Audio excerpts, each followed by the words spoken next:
Hello friend, সবাই কেমন আছো? আজ আমি তোমাদের সাথে শেয়ার করব ইলিশ মাছের মাথা দিয়ে কচু শাক।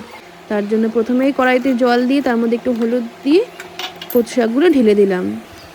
কচু শাকটা 5 থেকে 10 মিনিটের জন্য ভাপ দিয়ে তুলে রেখেছি।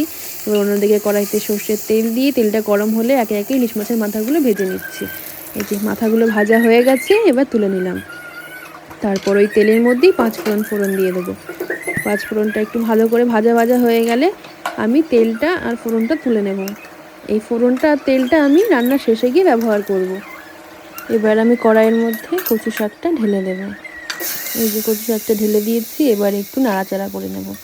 নাড়াচাড়া করে ওপর থেকে কয়েকটা চেরা কাঁচা লঙ্কা দিয়ে দিলাম।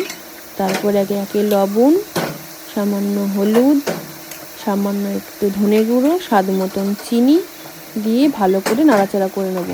নাড়াচাড়া করে এবার ঢেকে দেব। এই যে ঢেকে দিয়েছি। 5 থেকে 10 মিনিট পর ঢাকনাটা তুললাম, দেখো কতটা জল বেরিয়েছে।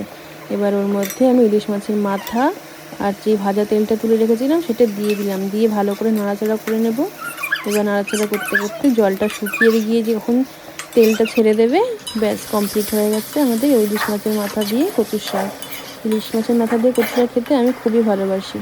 শুধু এটা না, আমি কচুর সব রকম আইটেম খেতেই খুবই ভালোবাসি। সম্পূর্ণ ভিডিওটা কেমন লাগলো অবশ্যই লাইক কমেন্ট শেয়ার করে জানিও।